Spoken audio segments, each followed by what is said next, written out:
Olá, amigos! Hoje estamos aqui para falarmos sobre um fruto do Espírito Santo. O mundo tem necessidade de homens e mulheres, de meninos e meninas que não estejam fechados, mas repletos do Espírito Santo. Quem se deixa entranhar pelo Espírito Santo permite-se orientar para a verdade completa, renovar a terra e produzir os seus frutos. Os frutos do Espírito são o amor, a alegria, a paz, a paciência, a amabilidade, a bondade, a fidelidade, a mansidão e o domínio próprio. Tudo isto se encontra na Carta de São Paulo aos Gálatas. Sabemos que uma parte de nós tem aquela vontade de ceder aos prazeres humanos, aos vícios ou atitudes egoístas até. No entanto, há outra parte de nós, com fé, que se deixa irromper pelo Espírito e com ele florescem em nós os dons divinos que dão os frutos do Espírito de Deus. Hoje vamos falar de um fruto bem especial. Todos são especiais e importantes, claro, mas hoje é dia de falar sobre a paciência. Pois, e quanta falta de paciência no mundo existe, não é?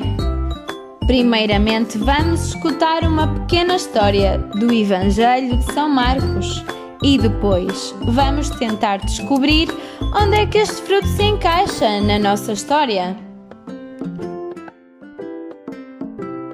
Do Evangelho segundo São Marcos. Naquele tempo, Jesus chegou a casa com os seus discípulos e de novo acorreu tanta gente de modo que nem sequer podiam comer. Ao saberem disto, os parentes de Jesus puseram-se a caminho para o deter, pois diziam: está fora de si.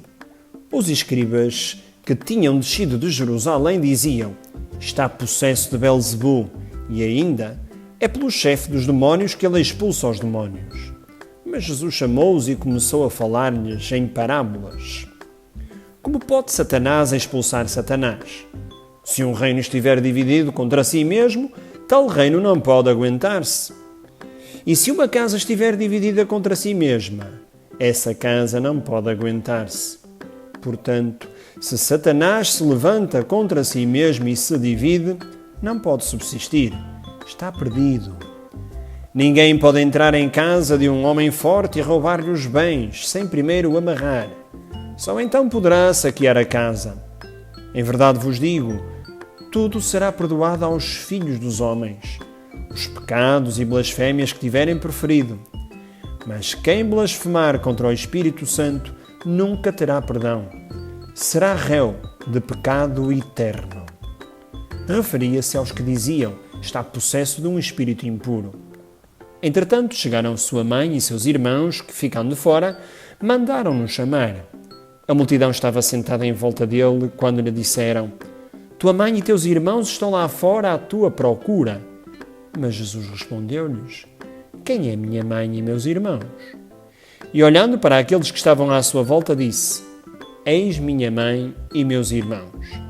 Quem fizer a vontade de Deus, esse é meu irmão, minha irmã e minha mãe.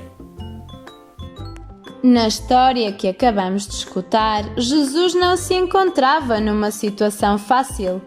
Muita gente o admirava e o louvava, mas só por interesse, porque curava doentes, multiplicava os pães. Talvez um dia chegasse a ser rei, com tantos poderes e tanta autoridade que aparentava ter. Nem os apóstolos o compreendiam em profundidade. Inicialmente, pensavam que Jesus ia ser um Messias capaz de chegar ao poder e à sua sombra poderiam prosperar e viver em palácios riquíssimos. Nem os familiares, primos e vizinhos o compreendiam. Diziam que não estava bom da cabeça. Pensavam que o bom nome da família estava em risco se Jesus falhasse. No tempo de Jesus, o conceito de família era diferente de hoje. Família consistia numa unidade ampla de pessoas que habitavam em geral na mesma aldeia. No meio destas unidades familiares existiam normas e costumes próprios que todos cumpriam, ou pelo menos deveriam cumprir. Mas pior do que a atitude dos familiares era a atitude dos fariseus, que se atreviam a atribuir aos seus milagres um pacto com o demónio.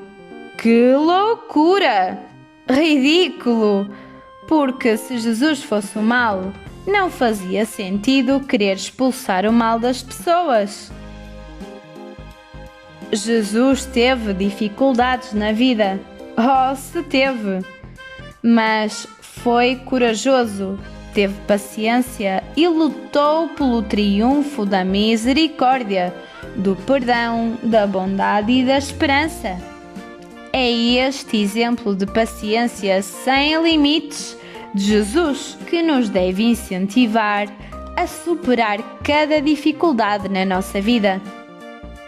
Mas afinal, o que significa a palavra paciência? Paciência é a capacidade de suportar contrariedades, incômodos e dificuldades com calma e tranquilidade. É resignação.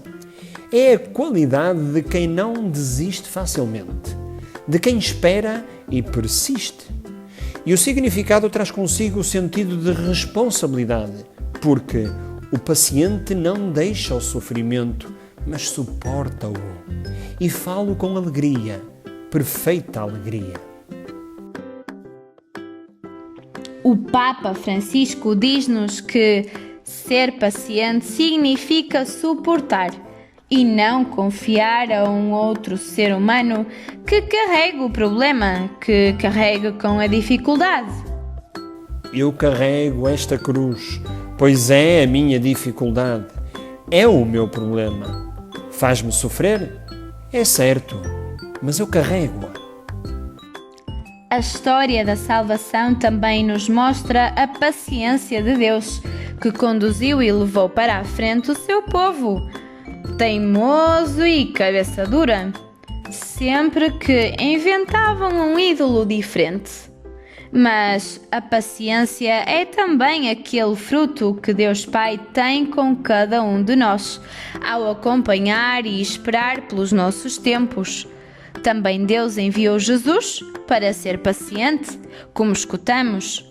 Esperou pacientemente que todas as dúvidas dos seus discípulos e familiares se resolvessem à luz da ressurreição. Por isso, amigos, sejam pacientes. Nas vossas casas com os vossos pais, irmãos ou familiares. Na vossa escola, com os professores. Ou até mesmo quando não percebem alguma tarefa na escola, com paciência, tentem entendê-la. Dar a volta por cima. Só assim vencerão. Com os vossos colegas, com os disparates, não reajam explosivamente. Sejam pacientes. Incentivem também quem vos rodeia a agir com essa qualidade tão importante, para nos suportarmos uns aos outros e para vivermos em harmonia. Aconselhem a paciência aos pais, por exemplo, quando vão na estrada cheios de pressa. Mas não façam disparates, para depois pedirem que eles tenham paciência, porque isso já faz parte da construção da vossa educação. Vão ter de continuar a aceitar os ralhetes, com paciência. Faz parte, não é? Vejam só, a paciência é uma virtude e das boas. Por isso, peçam-na em oração ao Pai, ao Filho e ao Espírito Santo. Até para a semana, beijinhos! Tchau, catequista! Beijinhos!